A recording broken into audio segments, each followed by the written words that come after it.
we come up, we've got folks in the back. We've got folks in the background that are going to be looking at the question and answers, and we will try to do our best to answer those as we can. So, why would you want to learn how to scout virtually, right? Like a lot of scouting's out in the field. There's some incredible tools out here right now, and Colorado Parks and Wildlife has a tool that we're going to share with you. It's called the Colorado Hunting Atlas. It's free. It's available off of our website. But virtual scouting, it's a great way to learn on where you might want to start applying for hunts. It's a great way to learn where you want to start scouting, you know, before you get into the field, right? So you can kind of plan some of those routes out. And it's a great tool even before you go out. So I know I spend, you know, hours and hours before every hunting trip actually looking at the Colorado Hunting Atlas. So with the panelists, would you guys, you know, give a thumbs up if you're like, yes, I spend hours planning. Yeah, all right. That's what I figured. That's what I find with most hunters that end up looking at this hunting atlas. They realize that it's a great tool. When we're looking at this virtual scouting side of things, I want you to be thinking about habitat. So whatever animal that you have a license for, think about habitat first. And when I talk about habitat, you might have your own definition of it, but it's going to be food, water, shelter, right? Cover, shelter, could be all sorts of different things. And then the fourth one wraps it all together, and that's going to be its arrangement across the landscape. So sometimes their food is going to be in one part of the landscape, the water source is going to be in another, and then their cover might be in another. And so sometimes they are moving across the landscapes throughout the day. And you as a hunter, if you know where those locations are, you might be able to head them off as they're moving from one area to another. So as we talked about virtual scouting, and even in the future webinars that we're going to do, have that in the back of your mind to think about, how do I plan out a hunt? How do I learn the patterns of the wildlife as they move across the landscape and the arrangement of their habitat needs that are out there?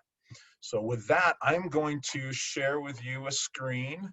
So bear with me. All right, so I am not able to share that screen. Crystal, any chance you can do that? Yep, 1 second. Let me turn it on for you. Awesome. There you go. You should be able to do it now. Perfect. All right. So I am sharing with you the Colorado Hunting Atlas.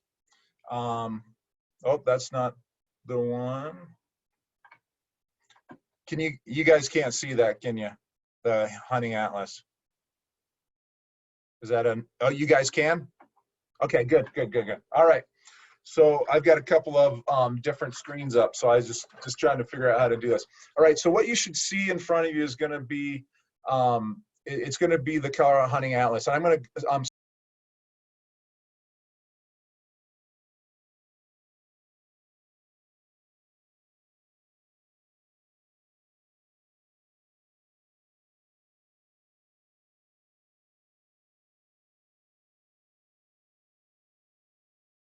all right, I'm back. All right, guys, I'm back. Sorry, I accidentally hit that on the top button.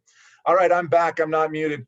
So, folks, I'm going to show you the CPW website up top, cpw.state.co.us. The best way to get to the Colorado Hunting Atlas is this blue bar, things to do. It opens up. Hunting is in the middle. Come down to big game. When that screen opens up, there's a lot of good information that's here. There's some stuff about draws. You guys can spend a lot of time. The big game hunting atlas is important, right? You all ought to be reading through that, understanding the rules, the regs. There's a lot of good information in that, and it is available online as a PDF. As you scroll down, we've got a lot of other things. You can spend hours and hours just on our website here. But in this first tan box, we are going to click on the big game, or the Colorado Hunting Atlas. So when we click on that, it's going to open up.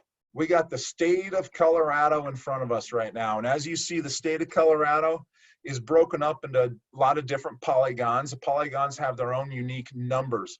We call those game management units, or GMUs. And GMUs are useful for us as managing the wildlife. We can manage the populations across the landscape. So if the population is going up or down, we can reduce or increase the licenses in the quotas out there. So we can manage the populations that way. The other thing that we do is we can spread hunters out across the landscape. So if, you know, people are like, oh, I always want to go hunt up in the northwest corner of Colorado. Well, if it's overhunted, then we're not managing the wildlife properly. So we're able to distribute hunters across the landscape. So when we look at the Colorado Hunting Atlas, if you have a mouse, you can zoom in, or over on the left side, you got a little, you know, magnification dial, so you can zoom in and zoom out. I'm going to use my little roller ball on my mouse, and I can zoom into all sorts of places of Colorado, and I can start looking at various game management units. And as I zoom in, you're going to notice there's a lot of different colors out here. You see there's roads, there's the boundaries of the GMUs, all sorts of information. If you look at that and you move over to the left side of the screen, we've got a legend that's out there. And I'm going to first talk about the hunter reference part of it right now. So there's a hunter reference. You can click it on, you can click it off. There's a lot of information embedded in this, but it's a bunch of layers of information on a map. And so you can zoom in, you can zoom out, you can click on, click off. There's a kind of a handy feature over here where you can move from an opaque to a completely transparent, right? So if you want to see what information is on a layer below the layer you currently have open, you can kind of move that dial back and forth. We've got some places of interest, field offices, if you wanted to look at that. I'm going to close those up right now. You guys can look at some of that stuff in a little more detail. We have a little button right here on the GMUs. You can kind of click the GMUs off, the boundaries, and those will come off the screen here shortly. Sometimes it takes a little bit for the map program to move in and out on it. So I'm going to click that back on because we want that. As we move down on the legend, we've got, starting out, we've got all of the Colorado Parks and Wildlife public access properties. So state wildlife areas, state parks, we've got fishing areas, state trust lands, a lot of different information that's in here. So this is the lands that we manage, whether we lease them or we own them outright. So we've got a lot of good information available here on the state lands that Colorado manages. And many of those areas you can hunt and you can fish on. We do have a brochure. It's called the Colorado State Recreation Lands brochure. It is available as a PDF. It's available at most stores that you buy hunting and fishing gear at. But that Colorado State Recreation Lands brochure, I always carry one with me out in the field. If you go to state wildlife area, state trusts, land property, or a state park, there may be specific rules or regulations in there for hunters and anglers. And so you need to know that before you go hunt in those areas. I'm going to scroll down a little bit on the screen, and there are the federal lands, and they have different colors here. So the federal lands make up most of Colorado mountain and even some of the foothill environments. These are a lot of the landscapes that we as big game hunters are gonna go out hunting. This is public land. We are allowed to hunt on it. It's land though that is shared by other recreationists. So when you go out hunting, it's really important as hunters that you have a good experience, but that you also show other people that you're an ethical hunter, that you follow the rules. There's a lot of non-hunters that are watching us as hunters. So make good ethical choices. Make sure you go out with the confidence that you know the rules when you go out as well. So the Forest Service lands, BLM, there's some national grasslands. There's all sorts of areas that are out there that you can hunt in Colorado. So, so as you see on the screen here, as you zoom in and you zoom out, you've got a lot of U.S. Forest Service land in this lime green. But as if we look over to the right side of the screen, you see a little bit darker shade of green, and that's Forest Service wilderness areas. There's some different rules and regulations on there, on the wilderness versus the Forest Service. Since CPW does not own or manage the federal lands, I encourage you is to look at the Forest Service district maps, ranger district maps, the ranger district websites. There's a lot of good information that's on the websites. They also have phone numbers that you can call up and ask their customer service as well. So there's a ton of good information. It just takes a little bit of time to do some homework. So I got, my screen is a little bit, there we go. Let me close out on that. All right, so I got a couple other things I'm going to show you on this screen. Let me click off on that. All right, so as I go back up, I want to show you a couple of things here. We have hunter reference. That's what we were just looking at. So I'm going to kind of hide that. I'm going to look at the game species. And so if I click this little arrow, we get all sorts of different species that we can look at. So if we look at elk range maps, species range maps, we got deer, pronghorn, turkey, we got a bunch of species here. If you click on any individual one, it's going to open up some of the choices, and you can start clicking on or off looking at some of the range maps. So what I have listed right here, and I'm going to zoom out. I'm going to click on game species up here. So I start to look at the game species for elk. And it looks like my screen might be, it's taking a little bit to zoom in and out on those, or to show those. All right, I have a feeling it's because we got a big program running. So I'm going to jump to, let's see if mule deer opens up. All right, that's not working for me, but I think if you're looking at it on your own computer, you're going to be able to see these range maps. And these range maps are a wonderful tool. It shows you some winter range, some summer range. So if you are a hunter that's going out in archery season or muzzleloader or some of the first rifle seasons, you're probably going to be looking at the summer range maps in particular. So a lot of these big game species, if you're in the mountains, they're going to be in high elevation on their summer range. But when the snows come in, the snow is going to start forcing them to lower elevation. So depending on their species, depending on the season, depending on food availability, they may be moving to their winter range. So if you're a hunter that's in the later rifle seasons or late seasons, you may want to think about understanding on the landscape where their winter range is. But not only that, but maybe the movement corridors from summer range to winter range, because you might be going out hunting one year and it might be completely different than it is the year before, just because our weather patterns change. So we got to be able to adjust as hunters when we go out there. So virtually, you can do some of the scouting ahead of time, understanding in your GMU where you have a license, where would game be early season versus late season, and what are the corridors that they're moving across. So that's a wonderful tool that you have available to you. There's another tool up top. It's called the Motor Vehicle Use Map. This is for Forest Service lands, not for BLM. And of course, it's not seeming to open up for me here. So I'm going to just kind of refer to it, and I'll let some people kind of play with this yourselves. But the Motor Vehicle Use Map shows you the roads that you're allowed to drive on, and there are some motor vehicle restrictions, of course, on certain trails. There it pops up. So we've got some of that information available. So this is going to show you some of your vehicle access routes to get into the Forest Service lands. So again, that's a good planning tool to understand, how do I get into the backcountry? How do I get off the paved roads to get into the area?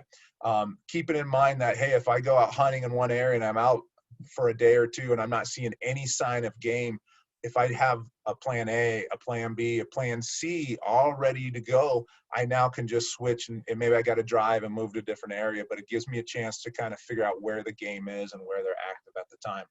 I'm going to click that off. Brian? So, yes. I'm sorry, I have a question that came in that actually might be good right now. Somebody is wondering how, if you could just show again how you switch the layers. Yeah, good question. So on the left side of the legend, left side of your screen is a legend, and there are some arrows. So if you click that arrow, it'll open up, and then within that, you might be able to do some more clicking to open up more arrows, more layers of information. It can get pretty complex if you have every single box checked. It's just too confusing. So just focus on one element at a time, or think about only having 3 or 4 layers available and switching between those. So hopefully that helps. For the panelists, if you guys think that answered it, give me a big thumbs up. Otherwise, if anyone wants to weigh in on anything, feel free. All right, I'm going to move on for the Colorado Hunting Atlas here, and I'm going to show a couple of new things that we haven't talked about yet. On the far right side, the upper right corner, we've got opportunity to switch the base maps. And what is really cool, when you click that, of course, you got streets, you got some topo maps available as well. So you got some topography maps. I'm going to kind of opaque that. You got different topo maps available, some digital topo maps. And the thing that I really like is the aerial photos. Now, these are some pretty big files, so sometimes it takes a little bit of time for this to load and reload as you move across the screen. But you've got some pretty good imagery to start looking at some of the features on the landscape. So I'm just going to zoom in. This is you know, the Dillon Silverthorne area, Dillon Reservoir. As you zoom out, you start thinking about, we got Breckenridge to the south, and as we move a little bit to the east, we got Keystone. You can zoom in, and sure enough, we got the ski slopes that are in there. But as we kind of zoom in and zoom out, as we move through across this landscape, we start to look at different types of features across the landscape. As we zoom in, we see this is like dark timber. This is that shelter part of habitat quite a bit, depending on what kind of forest cover there is. We've got some other areas that are a different color. This might be more of a willowy meadow, or it might be some grasslands of some sort.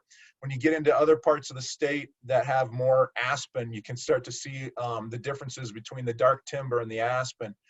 You can even zoom in and see a little bit of beetle kill in some areas as well. When you zoom in on some locations,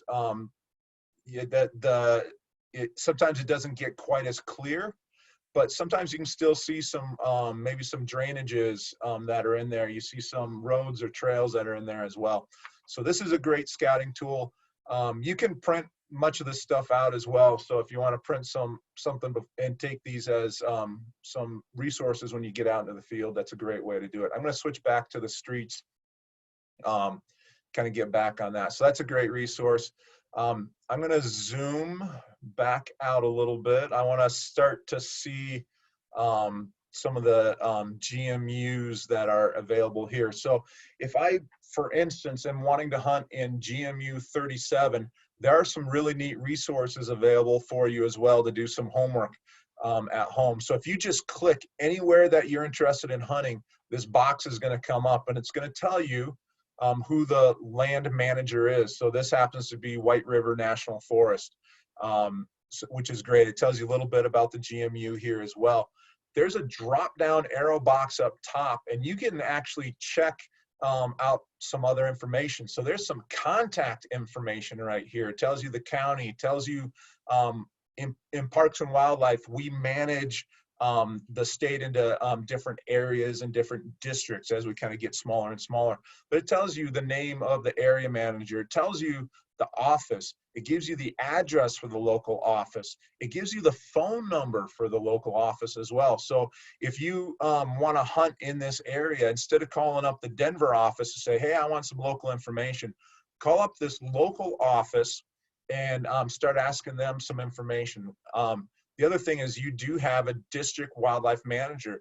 You know, just like Logan Wilkins is on the screen here, he has a lot of hunters that will call him up, or they may email him and ask him some questions, and he's able to kind of share some of his local knowledge out there. So a hunter that wants to do some scouting ahead of time, maybe scouting from their phone or scouting from their email, do your homework, be familiar with the area, know the Forest Service roads, know the property boundaries, know the habitat, know the ranges that's on this hunting atlas, so that when you do have an opportunity to talk to a district wildlife manager or possibly a biologist from the area, you're asking intelligent questions.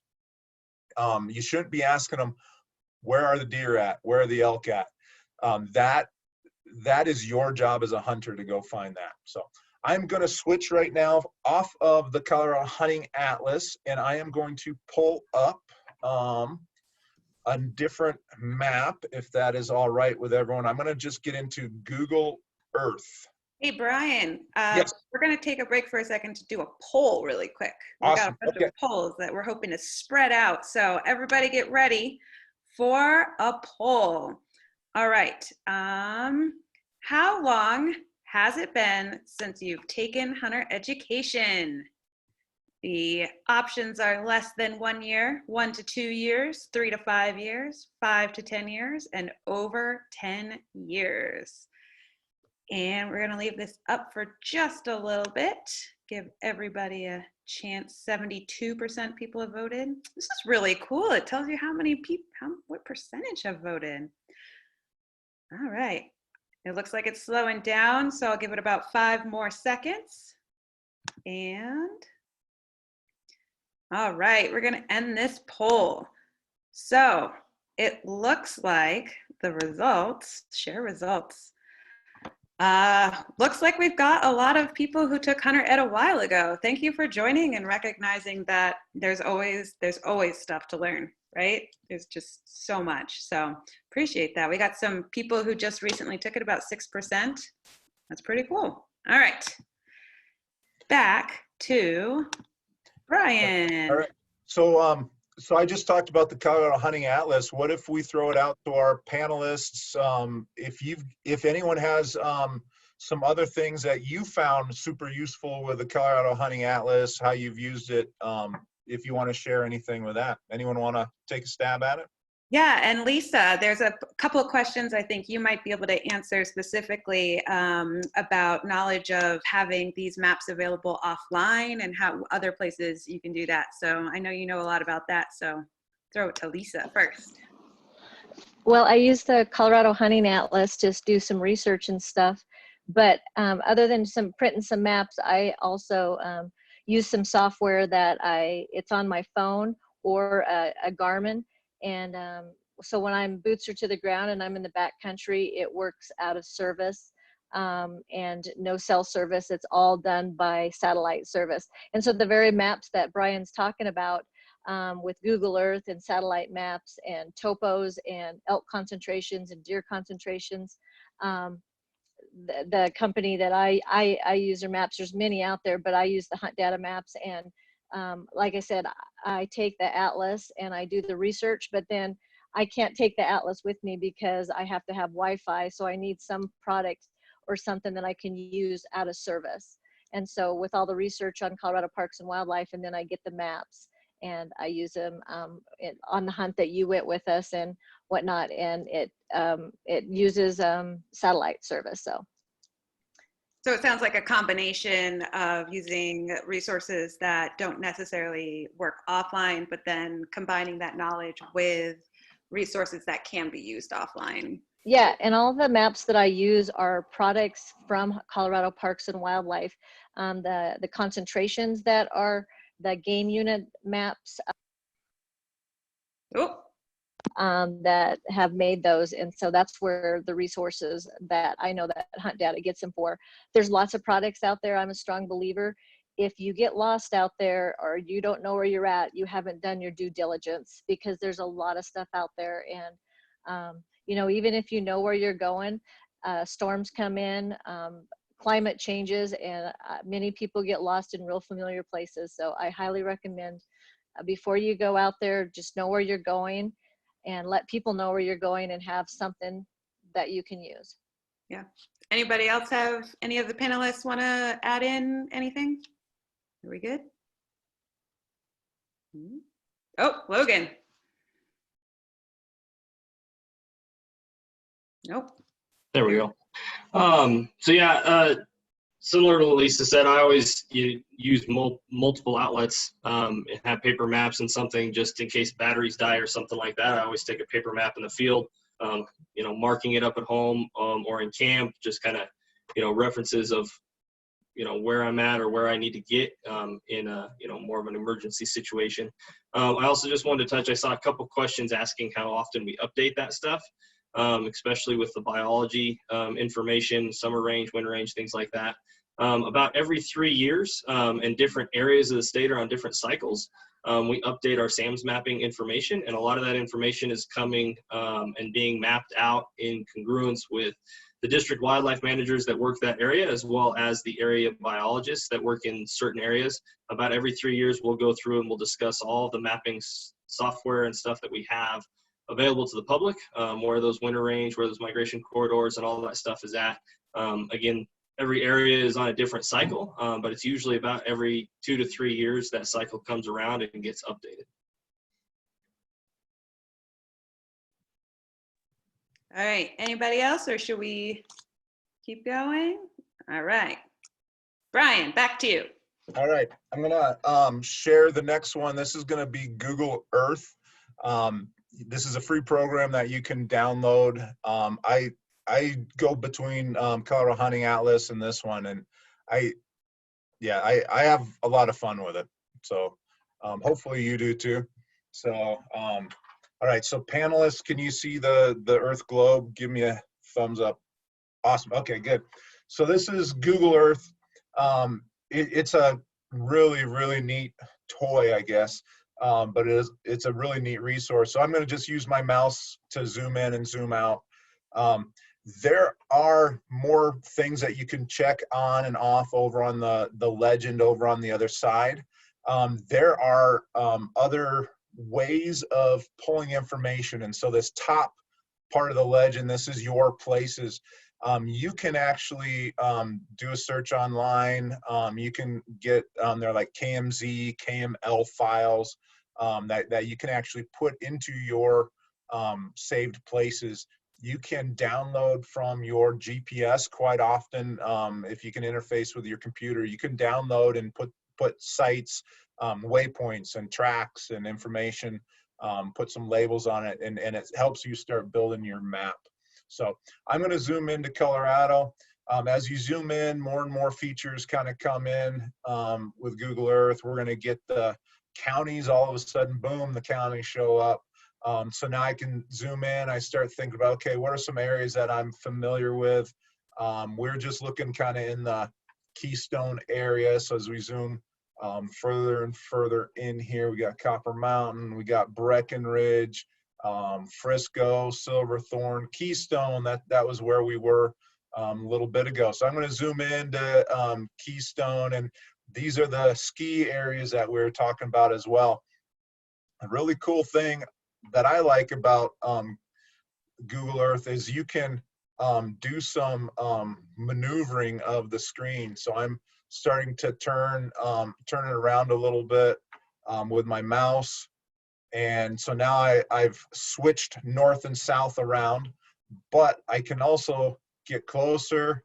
And as I get closer, I can maneuver it, and I can start looking at 3D imagery here.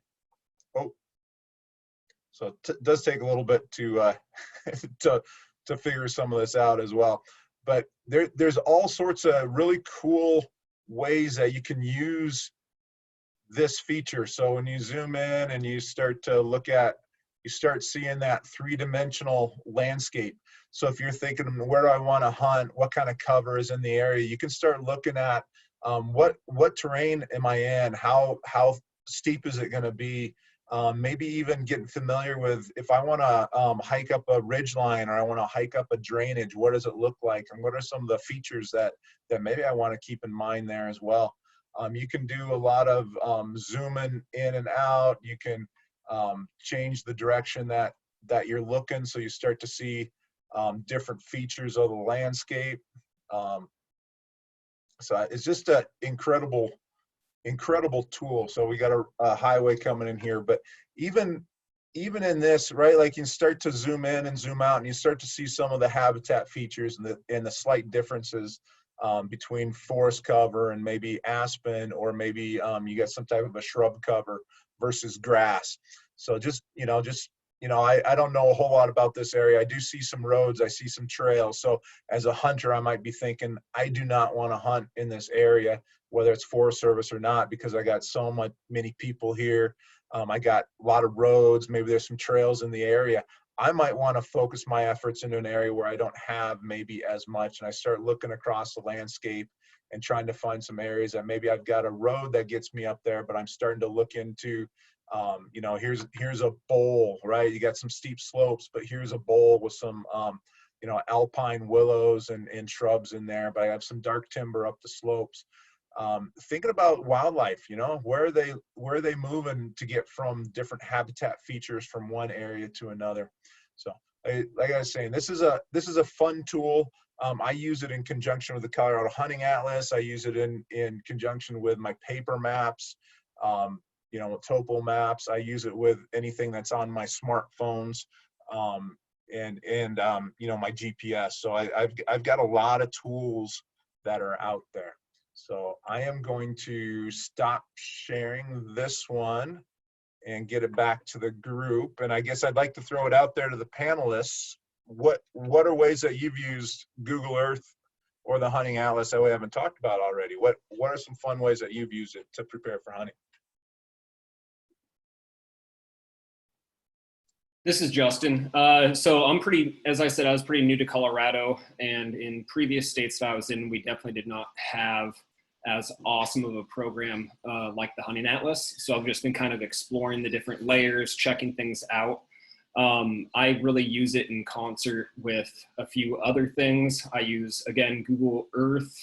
I'll use Google Maps quite a bit just to be able to find directions and be able to figure out how to drive there to get started. So I find that being able to copy and paste coordinates from each of them as you pin locations on your computer, that can be pretty easy and easily searchable and transferable. And you can then send those more or less over to your phone, usually if you have a smartphone like an iPhone or something like that. I also use Onyx, which is a paid subscription app online. There's other paid subscription apps as well, but that helps me locate public and private land a little bit easier, different access routes. And again, I'll be able to pin points on there, send it over to my Google Earth or Google Maps, check the topography and different things like that. I feel like each of the different apps or different websites kind of have a different advantage over the other, but definitely happy to have the Atlas as part of my arsenal.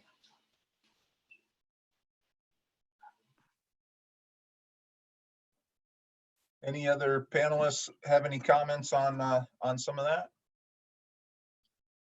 Hey, it's Courtney here. I would say I use a mix of both Google Maps and some of the virtual apps. So the one Lisa was talking about, Hunt Data Maps, I know there are a lot of people asking. It does work on Avenza maps. So you take PDFs and you can use them offline on there. I also use Onyx Maps. So I am an extremely forgetful person. And a lot of times someone might say, you know, where did you go this weekend? Where were you scouting? Or where did you see this or that? And I don't honestly remember. So it's really crucial for me, not just scouting and finding areas I want to go, but once I'm there, like Lisa was talking about, you can drop pins to remember anything you need to. It might be a situation where I might hunt an area and I might not come back and hunt there for a couple of years. Also, depending on how long it might take you to draw another tag, if it's a unit that takes a couple of points. So you can drop pins, you can set tracking, so it'll actually track and show like your boot prints, your whole area that you walked. So if you're scouting, you can remember, okay, you know, some of these areas that we're going in, some of these BLM lands and some of our Forest Service areas, they're huge. So you can remember, okay, I parked here and this is the route I took this time. You can park at a different trailhead next time and see the route that you took. You can add photos up there. So if you find tracks, if you find scraped rubs, if you find scat, you can mark that all on there. So all of that is also shareable. So if you have a hunting partner that you're working with, maybe they can go out scouting one weekend and you can't, you can send all that information to them. And so Lisa and I hunt together a lot, and we're always sharing information back and forth. I might draw on a unit and say, hey, have you ever hunted here? Might have been a couple years, but you know, we can send information back and forth to each other. So using those pins and saving all that data, you're really just building a stockpile of, like you were saying, Brian, where to go, like plan A, plan B, plan C. So. Great. And anyone else have anything they want to share? All right, one of the ways that I've used some of the Google Maps too is after I've built the waypoints and the tracks, and I've kind of labeled some of the stuff. I've printed these maps out and to take out into the field with me, and I've laminated them, and I'll take a dry erase marker out there, and if I got a hunting group that I'm hunting with, we can actually mark it up, and maybe the first day or the day before we do some scouting, and we can kind of mark right on the map, what'd you see here, what'd you see there, we make a game plan, and okay, where are you heading today? This is where I'm going, I'm gonna come around, I'll come out here, and at the end of the day, you know, we can gather together before we go to bed and get up early the next morning. We can kind of talk about it, and we can kind of plan that route. So to have those labels that are on there works great, right? It's a tool that just keeps on working for you as well. So I think, Crystal, did we have some questions we want to talk about, or Yeah. send us some panelists? We're up to 53 questions right now, so I'm not sure we're going to be able to get to all of them. But before we do that, we've got 2 more polls. I'm going to throw up a poll real quick. So we have another poll. How many times have you been out hunting? The options are, I've never been on a hunt, once or twice, a handful of times, or so many times I can't count, which is currently winning. Wow, look at that. All right, we got about 74% in. I know some people couldn't see the polls, and we're really sorry about that. I have no idea how to fix that. We're gonna leave it up for just a few more seconds. Really appreciate it. And it looks like we're slowing down. 5, 4, 3, 2, 1, end poll.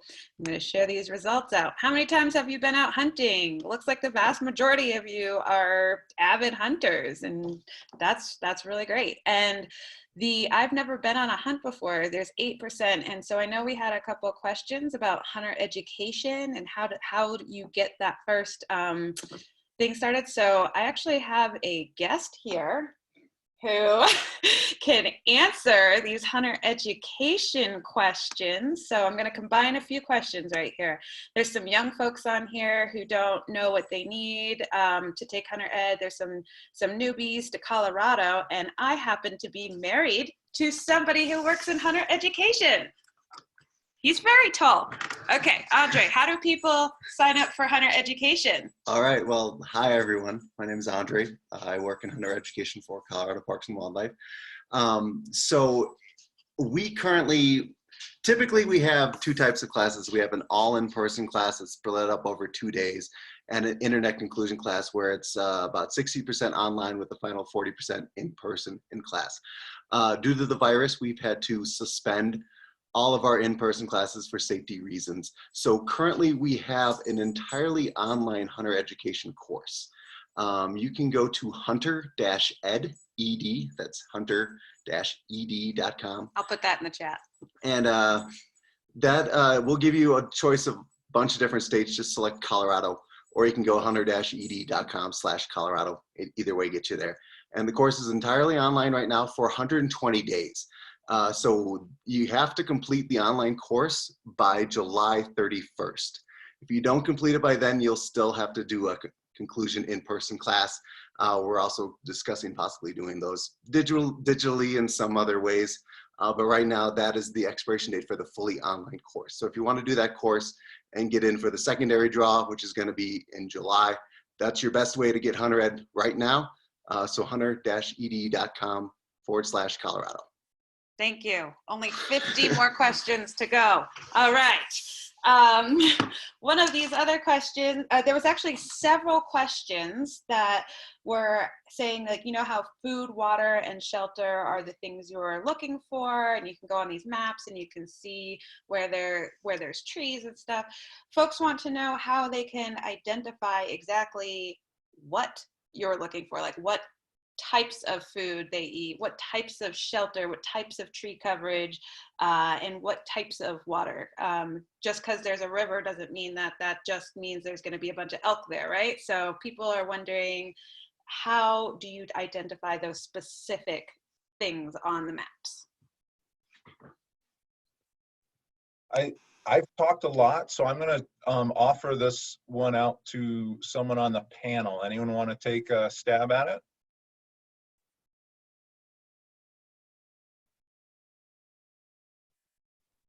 I will call on somebody. Logan. So this is kind of going to be a broad answer, but it really depends on what species you're wanting to hunt and what you're wanting to scout, because deer are more feed on forbs, a little more out, while like elk are eating grasses.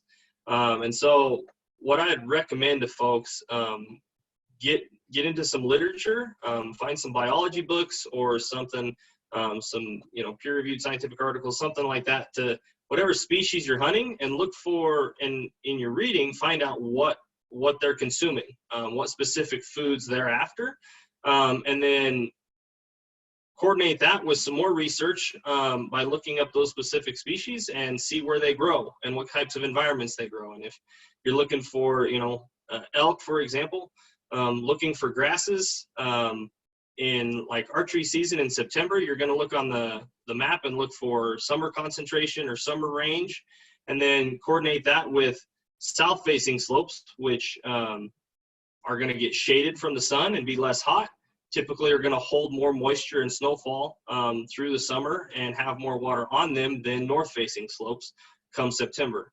When that water is being held there and being shaded and not being dried out, there's typically more grasses growing in those areas.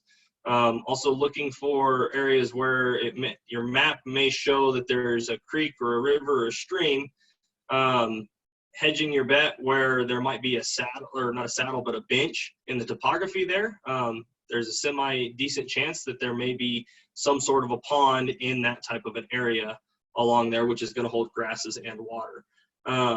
I know that for elk specifically, Randy Newberg has a series on YouTube of e-scouting where he goes in depth in a lot of that stuff, and using Google Earth and Onyx maps and different resources. It goes quite far in depth as far as elk hunting goes, looking to where to find those that types of vegetation and cover. But it all depends on what specific animal you're hunting and you're scouting for, and when you're going out and what their specific needs are during that time.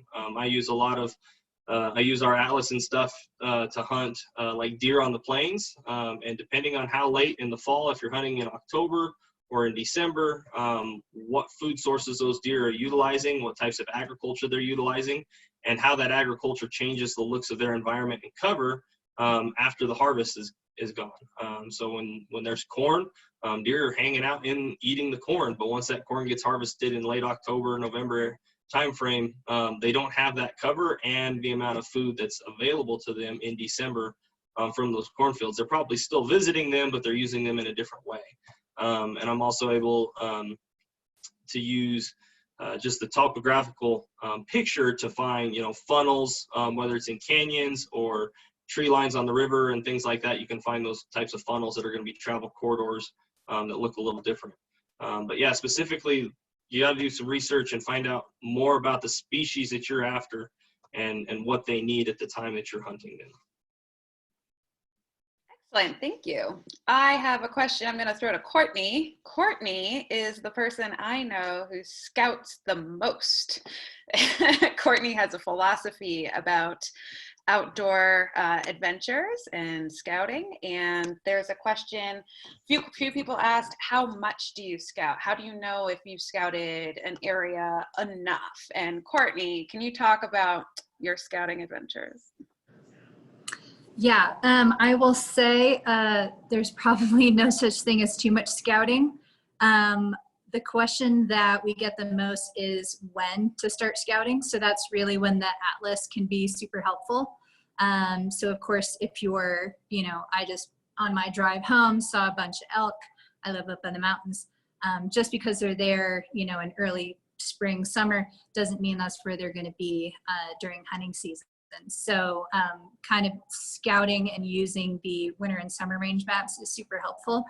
But scouting you can pretty much do year round. So I combine scouting with pretty much everything I do, much to the chagrin of most of my friends. So any hike during the summer can be turned into a scouting trip.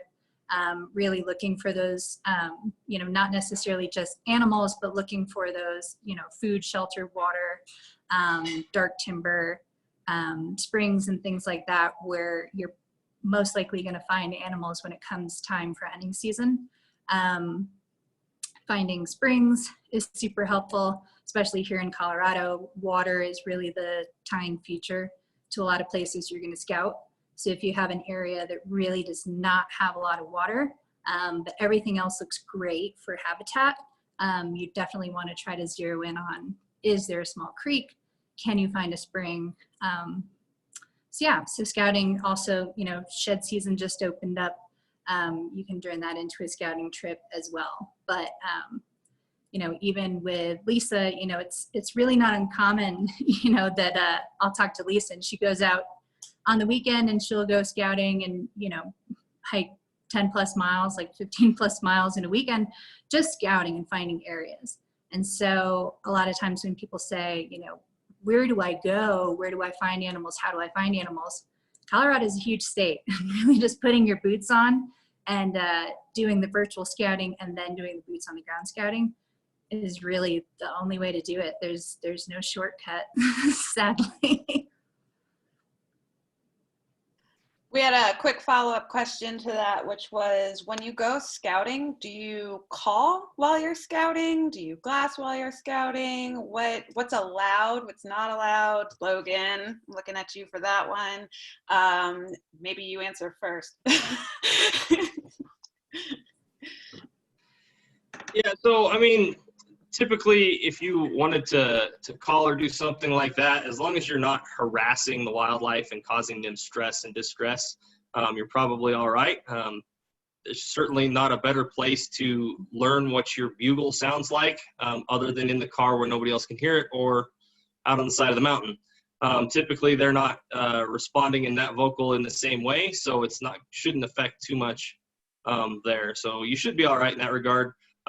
When I'm scouting and I typically go out, other than, boots on the ground, walking around specifically in the area I'm in or that I'm going to hunt, I try not to do that during times of the day that those animals are going to be active in there, so that I'm not disturbing them and disturbing the area that I want to hunt. So, in the middle of the day, staying out of bedding areas, but maybe, checking in those feed areas for scat or tracks and things like that.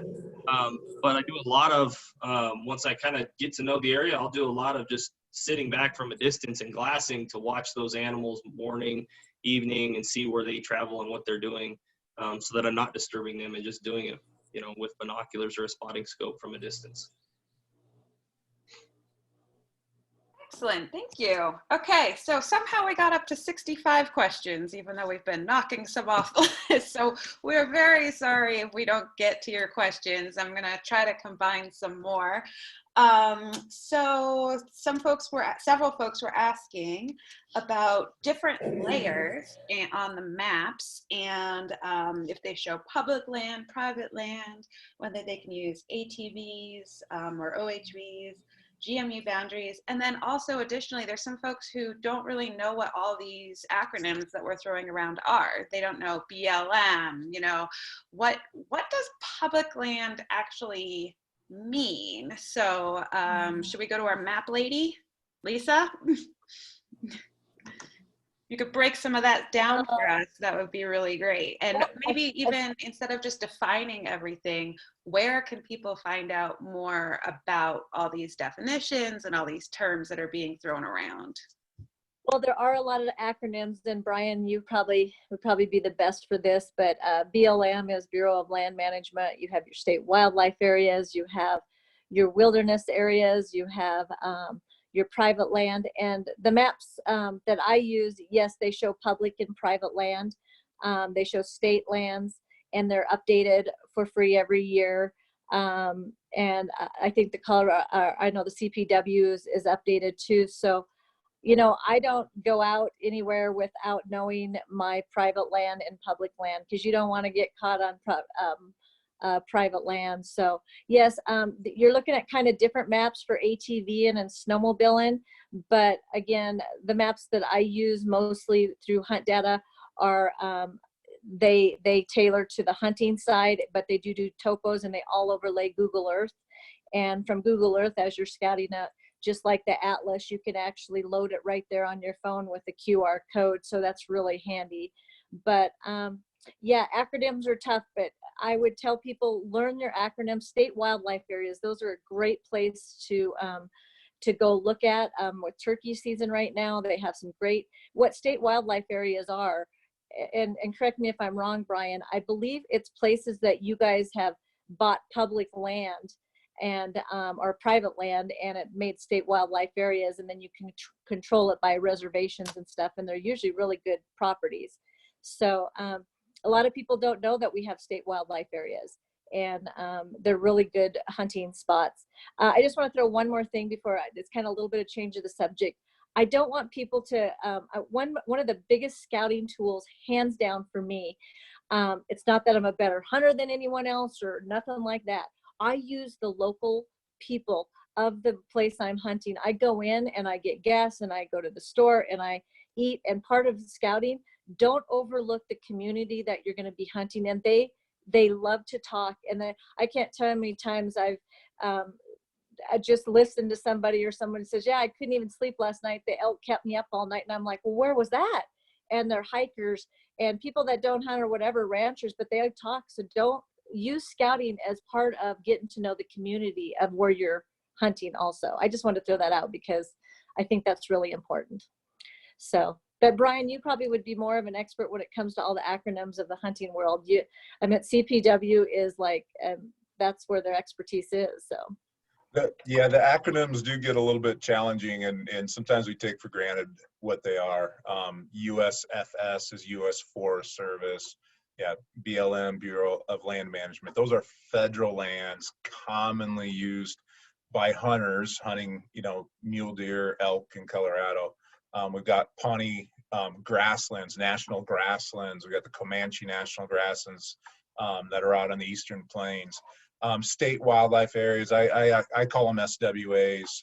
Yes, those are lands that CPW has either purchased, we own them and we manage them, or we've leased them and we've got a multi-year lease.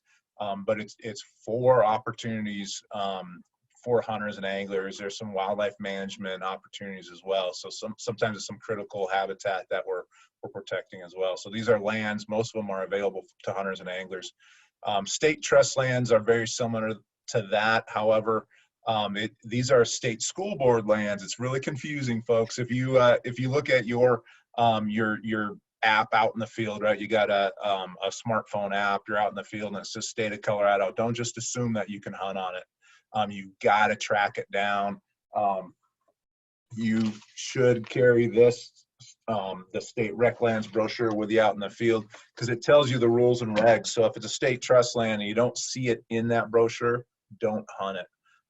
It could be leased out to somebody else to you know, for a rancher, grazing, maybe some forestry work, something like that. It's making money for the state of Colorado's education system. So if they lease it, it's considered trespassing on private property. So you don't want to make that mistake. State trust lands, if it's just a state of Colorado, you got to check it out. You got to track it down, whether you can hunt on that. But the hunting atlas has those as well. There's a couple other things, I guess, for folks. There's a couple questions on small game opportunities. There is a small game and waterfowl brochure. That's something that you're going to want to know the rules and regs. But there is also a couple other brochures. There's a regular walk-in access that starts when dove season opens. It's those early small game seasons. It shows you public lands that we are leasing from ranchers only for part of the year, and it's just to give you access to hunt small game. Last year was the first time we started this, is we actually are looking at our walk-in access, and some of those lands are enrolled for big game hunting atlas as well. So if you're thinking about hunting white-tailed deer, mule deer, pronghorn on the eastern plains, there are some opportunities to do that. So these are last year's brochures. Pick up a copy of them and start looking at the county maps that are in there. It's not guaranteed that every single walk-in access property is going to be enrolled next year, but a lot of them are, and so that's a good tool that you have. When we open up those walk-in access, they are on the Colorado Hunting Atlas as well. They're not there now because we don't want anyone going. It's private property. When we open it up, we've negotiated access for you. So if it's in this brochure, we'll have signs up on the corners of the properties. Those are lands that you can hunt during the legal seasons. So hopefully that helps a couple of folks. There were a lot of questions that were asking about, does the hunting atlas show private property? We do not list who the landowner is. We're only showing the public land. So if you see polygons that are just pretty much blank, they aren't a color that's on there, consider those are going to be private property.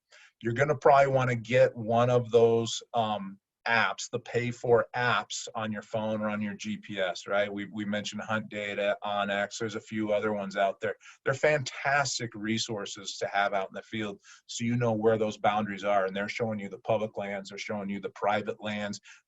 Most of the time they're giving you the name.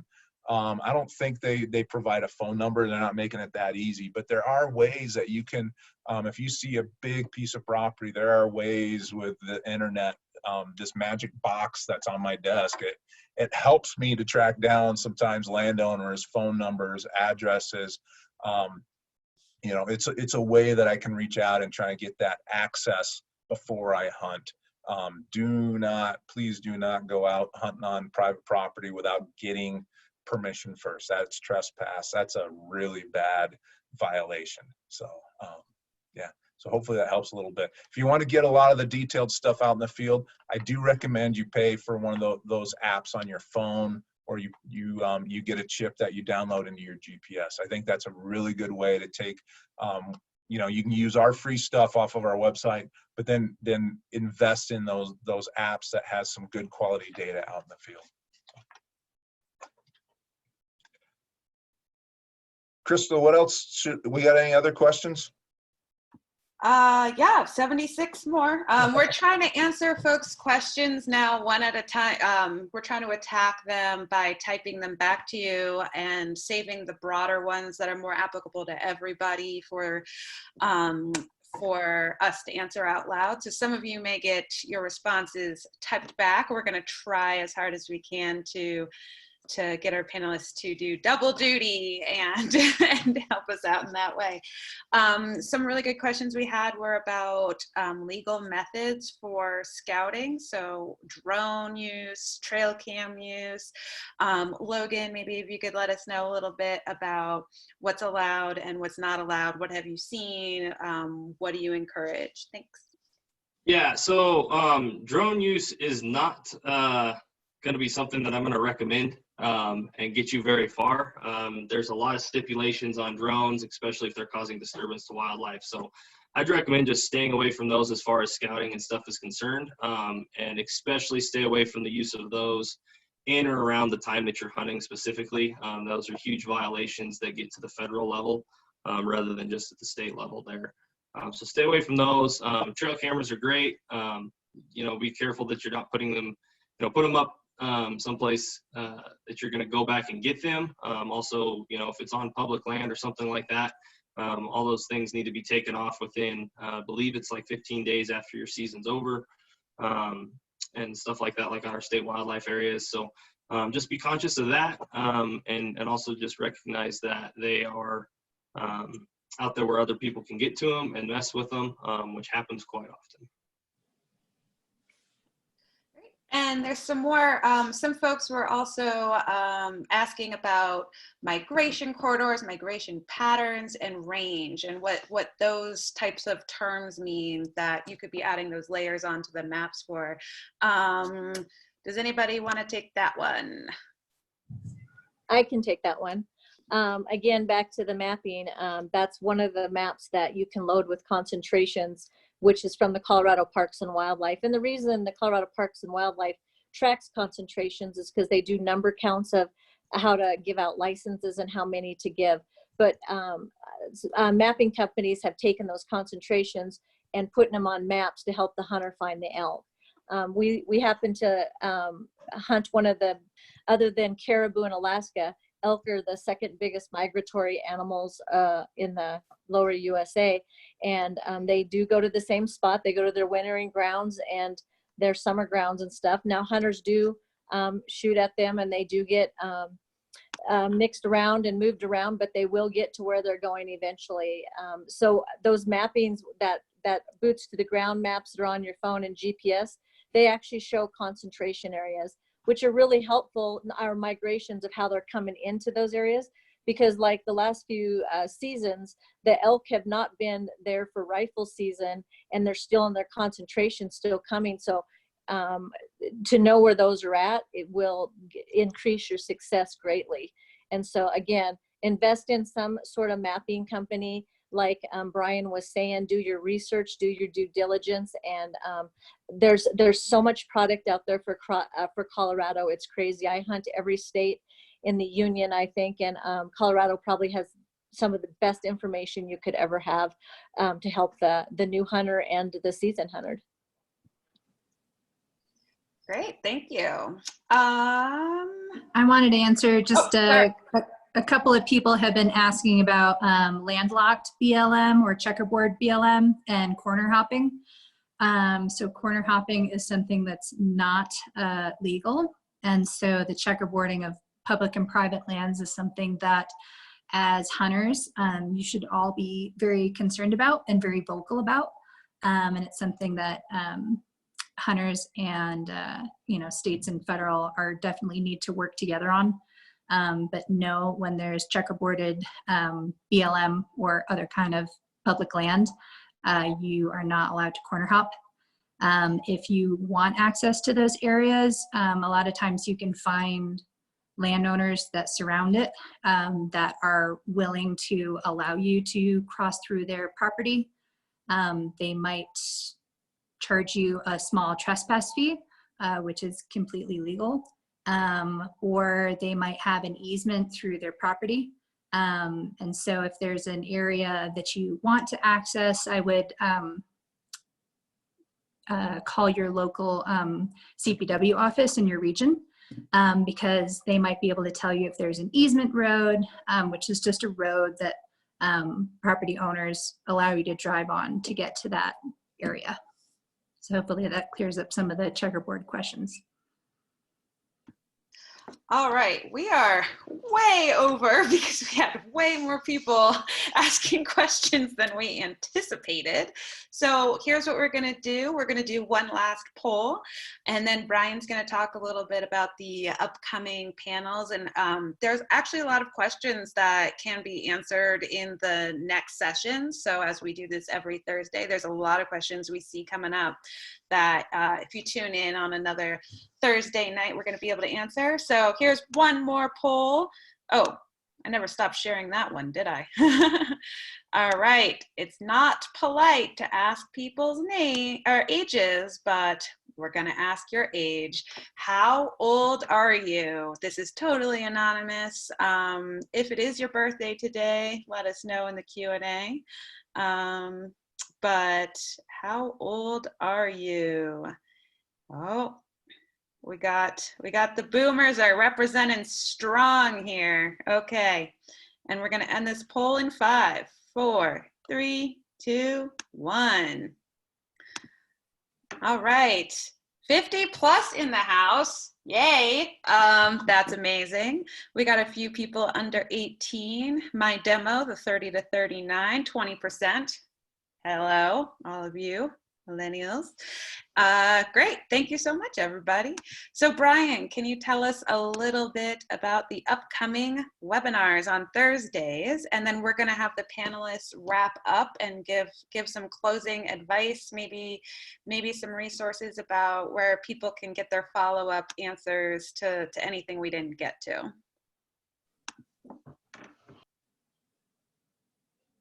Unmute. All right.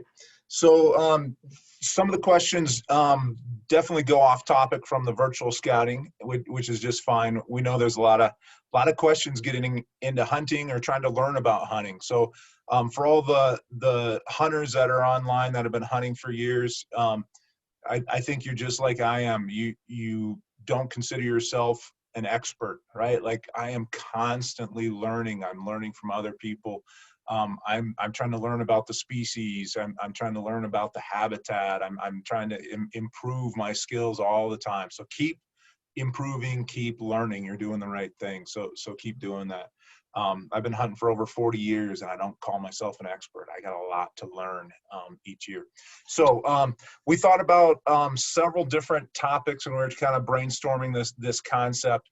We're hoping that we can hit on some big topics. We're really focusing kind of on big game, but there's some stuff that drifts over to small game, waterfowl type stuff too a little bit. But we want to get some topics that can help a new hunter, or if you're coming into Colorado recently and you want to learn how to hunt in Colorado, but you're already a hunter out of another state. So that's kind of where we're focusing. So next week, May 14, it's going to be understanding the hunt statistics. So we'll get into a little more details on the licenses that you can get, the preference points, how the draw system works. We'll probably throw out a couple of concepts, right? We're going to use our brains to think about how do you build a hunt plan, and it might be a multiple year hunt plan where you're thinking 3, 4, 5 years, or there's some hunters out there that are planning 20 or 25 years in advance for that one quality bull elk hunt in Colorado. On May 21, we are going to talk about field scouting. So that's a lot of questions that people have talked about. We're going to get into more details on what you want to do once you get out into the field, some of the tools you might want to use, some things that maybe you don't even know that you should be thinking about, how to prepare yourself to go out there, not only to prepare yourself to scout, but knowing the landscape in case you have an emergency out there. May 28, we're going to talk about big game hunting tactics. So again, we're kind of getting a little bit more every week, but we're just trying to keep a narrow focus when we have this hour together. We will talk about secondary draw and leftover licenses on June 4. We should be hearing a lot of information if you put in for the applications in the primary draw this year. We should know just about that time if you drew, so you can find most of that stuff out, I believe, that first week of June.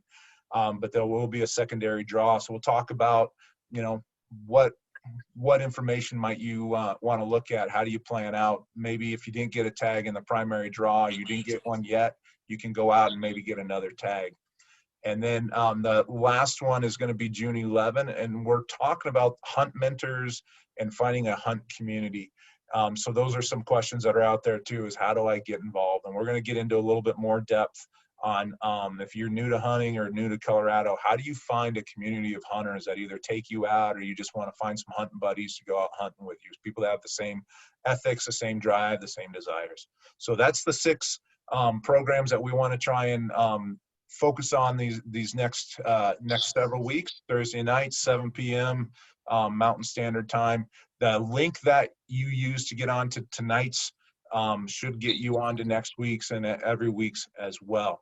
So with that, I'm going to shut up and I'm going to see do the panelists have anything they want to say and following up on kind of that virtual scouting side of things. We'll go to Brendan.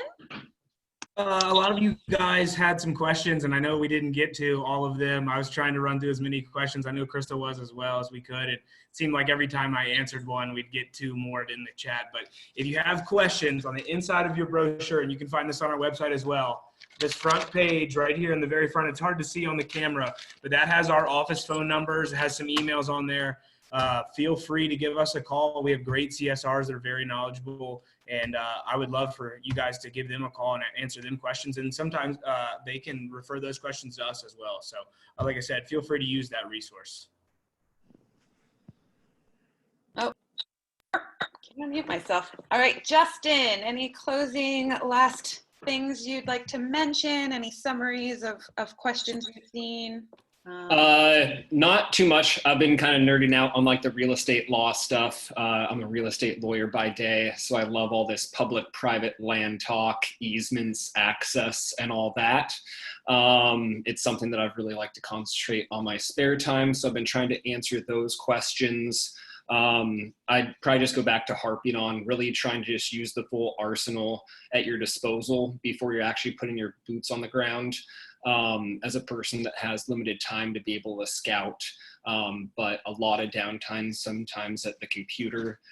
These tools have really helped me cut down on gas mileage and taken a lot of wasted time in the field. There are some areas that I'm able to eliminate pretty easily through online scouting. I still end up with a massive number of waypoints that I'll never be able to look at on my Onyx and Google Maps, but I'd rather have that than be struggling to find places to check out when I'm out there.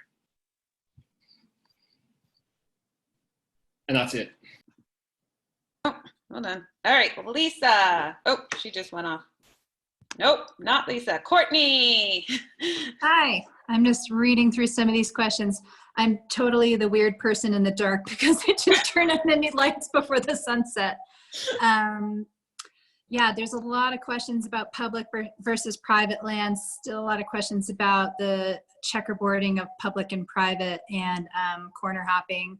I know it really stinks. I believe that corner hopping is illegal at a federal level. I don't know if any of you guys at the CPW know, but it's something that I know Onyx as a company and some of the other notable folks in the hunting industry are really trying to address. So it's not just a Colorado thing, but it's something that as hunters, we definitely, if you want to see that change, find a way to be vocal about it. And yes, for everyone talking about being new to Colorado or new to hunting and looking for folks to hunt with, that's one of our upcoming classes. And that's something I love talking about.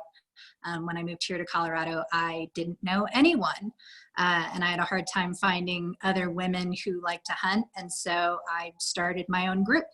And then I met Lisa, who also had started her own group. So definitely don't let that stop you if you don't have any buds who like to go hunting. So we're going to talk about that in depth in an upcoming series. And I also started my own group. You guys, maybe we should get together. Maybe we should merge. Maybe we should hunt together.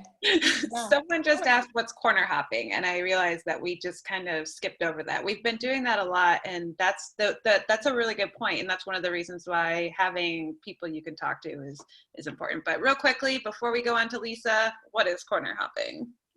So corner hopping is if you're looking at a map and you see areas of BLM and private land.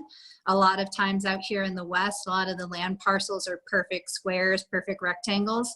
And you will see public lands and private lands that are checkerboarded, and you'll see a landlocked piece of private land. And so there might be, landlocked piece of public land. So if you're looking at a checkerboard, you might find a piece of public land that is adjacent by its corner to another piece of public land. So you would think you might be able to hop that corner from that one square of public to another square of public. Unfortunately, that is not legal. It is not just a state of Colorado thing. It is a federal thing. So it really stinks. And it's something that we as hunters and public land hunters are really trying to work on. So maybe we can find some resources for people to share their voice on that. But yeah, not a Colorado thing, not a CPW thing. It's a nationwide federal law against corner hopping. It's if anybody wants me to send the case law, I can send some case law for people to peruse. Of course you can.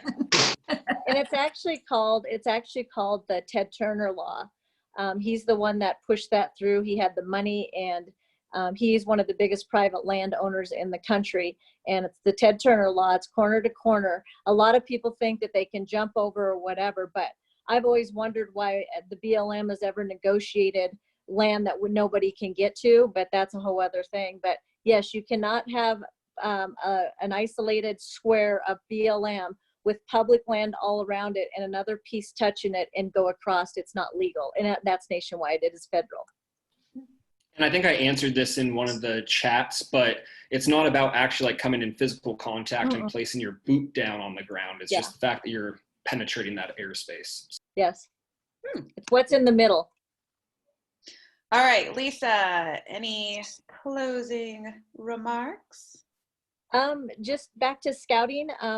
Again, there's lots of resources. Check out the Colorado Parks and Wildlife Atlas. Great place to start, print some maps, but then, you know, go to your local stores. There's lots of mapping there. You can go to huntdata.com. There's just lots of places to find things. If you're looking for any of us, maybe Crystal will be able to point you that way too, that we can help you find that also with links. So.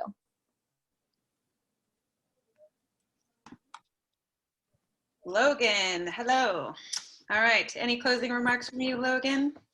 Yeah, I mean, I know we touched on some laws and stuff like that, but I just point out to folks, especially those that are new to hunting in Colorado or new to hunting in general, basically what you can and can't do is in the front section of your brochure.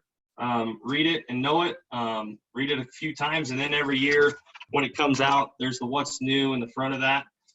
If you follow that, you're gonna keep yourself out of trouble. Almost all of our wildlife laws in Colorado are strict liability, which means that there's no culpable mental state. So not knowing that something was illegal or not knowing that you were in the wrong spot won't get you out of a citation or violation. You know, it's not like you can say, I didn't know stealing was wrong type of a deal, or I didn't know that this was illegal here, because there's lots of things in other states that are allowed that are not allowed here. And it's your responsibility to know them because it's published. That gets away with I didn't know as an excuse. So just pay attention to that and recognize, we also recognize that mistakes happen, and if they do, how you handle and respond to that makes a way different outcome for you. If you make a mistake and you self-report it, we as officers handle that a lot differently than somebody who doesn't and hides it, and we find out about it other ways and have to do a big investigation. If you just own up to it and come forward, you know, we'll make it right and get through it and move on. And everybody makes mistakes, myself included. So there's just a way to handle those, but just recognize that you are expected to know and understand our laws here in Colorado and abide by them. Ignorance isn't an excuse with our wildlife laws. So just want to point that out so people can start doing that research and knowing that stuff prior to hunting season coming around this fall. Great, thank you.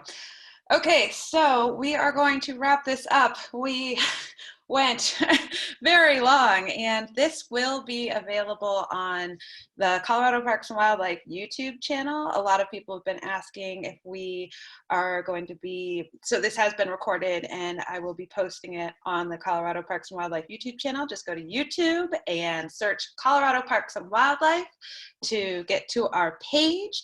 We really appreciate all the people who sent us messages and questions. We will be here every Thursday, and starting next week, I think we'll have all the panelists start answering the questions from the beginning so that we can get through the massive amounts of them. If we didn't get to your question, please come back next week and ask it then, or reach out to a hunt planner at Colorado Parks and Wildlife, head to our website, and we just want to say thank you. This was really great. There was the max I saw was about 690 folks, and for the 342 of you that stayed all the way through this, we thank you so much for being with us today.